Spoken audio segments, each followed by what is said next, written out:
ஆமாம், நிறைய இங்கே நாம் சினிமாவை கற்றோம். எங்கு கற்றோம் என்று சொல்ல எனக்கு தெரியல. நான் ஏவிஎம்ல கற்றுக்கிட்டேன். அடுத்து இங்கே இருக்கார், நான் எங்கே கற்றுட்டேன்னு சொல்கிறதுக்கு நடராஜன் சார் இருக்கார். அவ்வளோதான் எனக்கு இன்ஸ்டிடியூஷன்.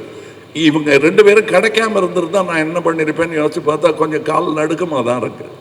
ஆனால் அந்த நடுக்கங்கள் வரும் தலைமுறைக்கு இல்லாமல் இருக்க நீங்கள் இங்கே சினிமா பயிலும் ஒரு அரங்கத்தையும் ஏற்படுத்த வேண்டும்.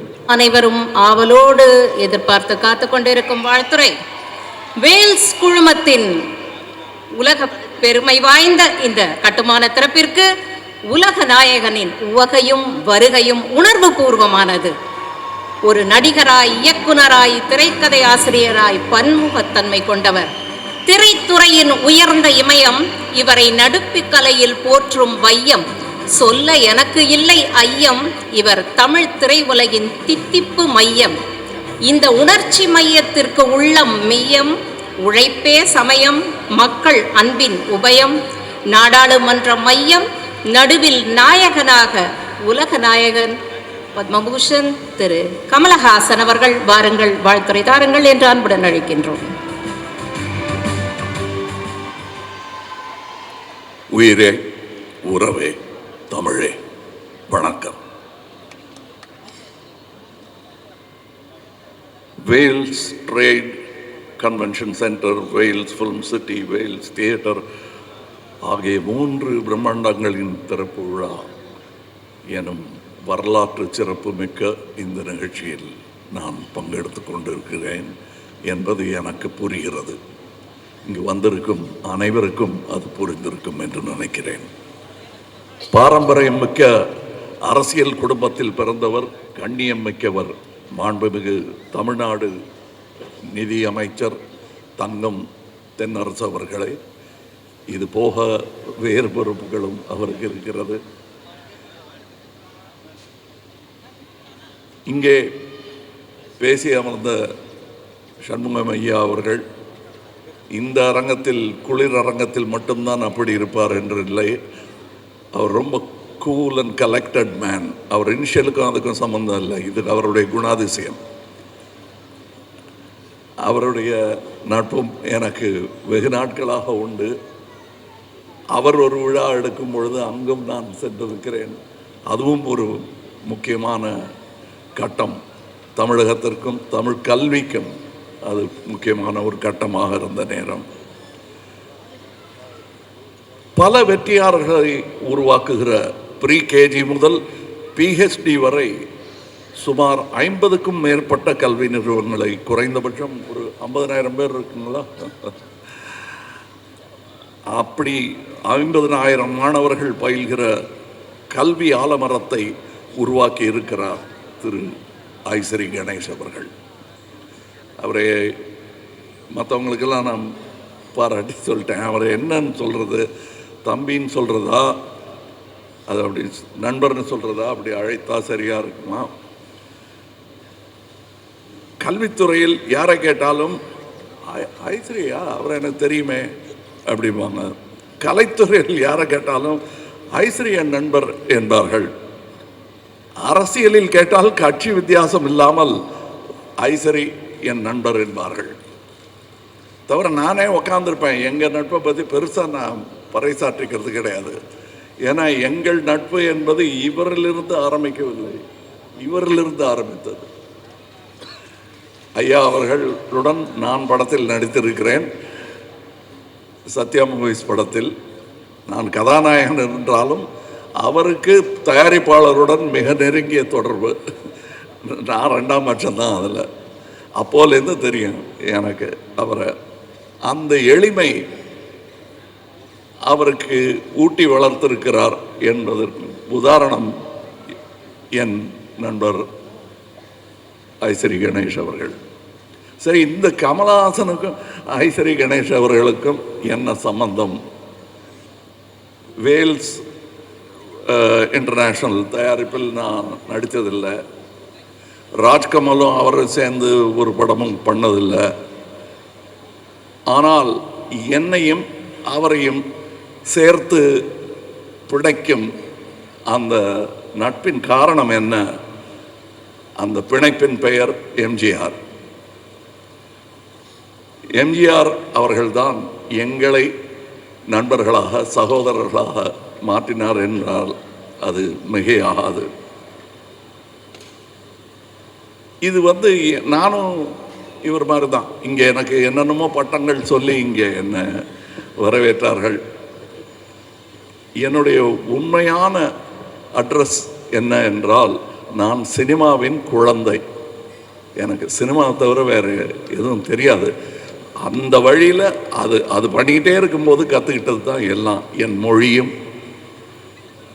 என் கல்வியும் இப்பொழுது நான் பெற்றிருக்கும் பட்டங்களும் எல்லாமே எனக்கு சினிமா கொடுத்தது தான்.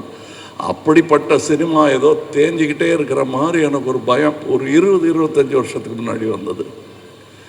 ஏன்னா 17 ஃப்ளோர்களுடன் கூடிய ஆசியாவிலேயே மிகப்பெரிய ஸ்டூடியோ என்று இருந்தது பார்த்து நான் எதிர் ஸ்டூடியோவிலேருந்து பொறாமப்பட்டிருக்கேன். சரவணன் சார்கிட்ட போய் சொல்லியிருக்கேன், ஏன் சார் நம்ம இன்னும் ஒரு 15-20 சொன்னால் நம்மது 20 ஃப்ளோர் வச்சோம்னா ஆசியாவிலே பெரிய ஸ்டூடியோ நம்ம ஸ்டூடியோ ஆகிடுமே அப்படின்னு சின்ன பையனாக இருக்கும்போது சொல்லியிருக்கேன். சரி நீ பார்த்துப்பியா அந்த 10 ஃப்ளோருன்னு கேட்டார். இப்போ அந்த பொறுப்பு சுஷ்மிதா அவர்களுக்கு இருக்கிறது. நீங்கள் பார்த்துக்க போகிறீங்க. நான் பயந்து ஐயையோ முடியாதுன்ட்டேன். நான் அப்போ சின்ன வயசு தான் நானும் தைரியமாக முடியாதுன்ட்டேன். ஆனால் நீங்கள் இவ்வளோ பெரிய பொறுப்பை ஏற்றுக்கிட்டு இருக்கீங்க. உங்கள் அப்பா காதில் கிசு கிசுத்துக்கிட்டு இருந்தேன். இன்னும் அமெரிக்கன் ஸ்டூடியோஸ் எல்லாம் நீங்கள் போய் பார்க்கணும், அதையெல்லாம் இங்கே கொண்டு வரணும். நான் பார்த்த அந்த 17ங்கிற அந்த நம்பரை தாண்டிட்டார், 20 போட்டார். இங்கே ஆசியாவின் மிகப்பெரிய ஸ்டூடியோ இன்று இங்கே இருக்கிறது. அது இங்கே இருப்பது நியாயம்தான். காரணம், இந்த பேன் இண்டியா மூவி என்பதை துவங்கியதே சென்னை தான். இங்கே எத்தனை படங்கள் எடுத்துக்கொண்டிருந்தார்கள் என்று. இதுதான் hub, pan India film making hub என்றால் அது சென்னை தான். மும்பையிலும் பெரிய ஒரு இண்டஸ்ட்ரி இயங்கிக் கொண்டிருக்கிறது என்றாலும் அவர்கள் அந்த மொழியில் மட்டுமே படம் எடுப்பார்கள், அவர்கள் மொழியிலேயே படம் எடுப்பார்கள். ஆனால் இங்கே ஏவிஎம் ஆகட்டும், மற்ற ஸ்டூடியோக்களாகட்டும், நிறுவனங்களாகட்டும், இயக்குநர்களாகட்டும், பல மொழிகளில் இங்கிருந்து படம் தயாரித்து அங்கு சென்று கொடி நாட்டி வந்தவர்கள். உலகத்தின் அதிகமான சினிமாக்களை தயாரிக்கும் இந்த நாட்டில் இப்படி ஒரு இடம் இருக்க வேண்டியது அவசியம் என்பதை ஒரு அரசு முடிவு செய்யாமல் தனி மனிதர் முடிவு செய்திருப்பது பாராட்டுக்குரியது. இதை நாங்கள் அல்லவா செய்திருக்க வேண்டும் என்று இங்கே இருக்கும் சினிமாக்காரர்கள் எல்லோர் மனதிலும் தோன்றியிருக்கும். அதற்கு நான் விதிவிலக்கு அல்ல.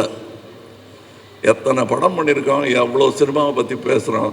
இந்த மாதிரி ஒரு இடத்த கட்டணும்னு நான் பேசி தான் இருக்கேன், செய்யவே இல்லையே. செஞ்சிட்டாரு, சரி நான் செஞ்சான்னு அவர் செஞ்சான்னு இங்கே வேலை செஞ்சுட்டு போகிறேன். இல்லை இன்னும் 2 கொத்தி விளக்கு ஏற்றி வைக்க சொன்னால் ஏற்றி வச்சுட்டு போகிறேன். ஏன்னால் சினிமாவுக்காக ஏற்றி வைக்கும் விளக்கு அது. அதனால்தான் நான் இந்த ஃபங்க்ஷனுக்கு வந்தேன். ஐயா அமைச்சர் அவர்கள், என் மத்திய அமைச்சர் கூட நாட்டின் கடமைக்காக இங்கே வரவில்லை. அதிலும் பெருமை தமிழகத்தில் இருக்கிறது. 6 நிதி அமைச்சர்களை இந்தியாவிற்கு தந்த பெருமை தமிழகத்திற்கு உண்டு. ஆக நம்ம தமிழ்நாட்டை சும்மா ஈஸியாக இடம் போட்டுற முடியாது. அதற்கு இப்படி ஒரு இடம் வேண்டும். நான் பெருமையாக மார்தட்டி சொல்லிக்கொள்ள ஒரு அட்ரஸ் வேண்டும். அந்த அட்ரஸ் இதுவாக இருப்பதில் எனக்கு பெருமை. காரணம், முதலாளியே எனக்கு பர்சனலாக தெரியும். அதான் அது நான் செய்ய வேண்டியதை நீங்கள் செய்ததாக நினைக்கிறேன். ஒரு சகோதரன் செய்ய மறந்ததை, இயலாமல் போனதை இன்னொரு சகோதரன் செய்திருக்கிறார் என்றே நான் பெருமையாக அதை நினைத்து கொள்கிறேன். இங்கே இன்னும் நிறைய வர வேண்டும். அதை நடத்துகிறவங்க கிட்ட தான் அதை பேசணும். ஆமாம், நிறைய இங்கே நாம் சினிமாவை கற்றோம். எங்கு கற்றோம் என்று சொல்ல எனக்கு தெரியல. நான் ஏவிஎம்மில் கற்றுக்கிட்டேன். அடுத்து இங்கே இருக்கார், நான் எங்கே கற்றுட்டேன்னு சொல்கிறதுக்கு நடராஜன் சார் இருக்கார். அவ்வளோதான் எனக்கு இன்ஸ்டிடியூஷன். இவங்க 2 பேரும் கிடைக்காம இருந்திருந்தால் நான் என்ன பண்ணியிருப்பேன்னு யோசிச்சு பார்த்தா கொஞ்சம் கால் நடுக்கமாக தான் இருக்குது. ஆனால் அந்த நடுக்கங்கள் வரும் தலைமுறைக்கு இல்லாமல் இருக்க நீங்கள் இங்கே சினிமா பயிலும் ஒரு அரங்கத்தையும் ஏற்படுத்த வேண்டும்.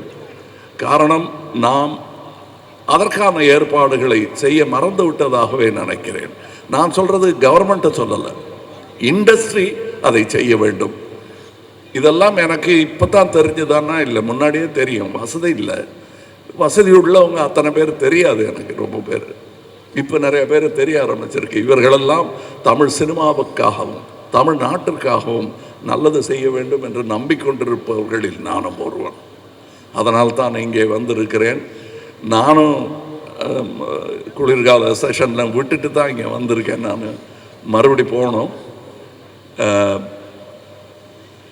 இந்த ஸ்டுடியோவுக்கு மறுபடி வருவேன் வேலை நிமித்தமாக என்று நம்புகிறேன். இன்னும் சிறப்பாக இந்த மரங்கள் கன்றுகளாக இருக்கும், இந்த மரங்களெல்லாம் உயர்ந்த மரங்களாக வளர்ந்து பார்க்க வேண்டும் என்பது என் ஆசை. வணக்கம், வாழ்த்துக்கள், ஜெயஹிந்த்.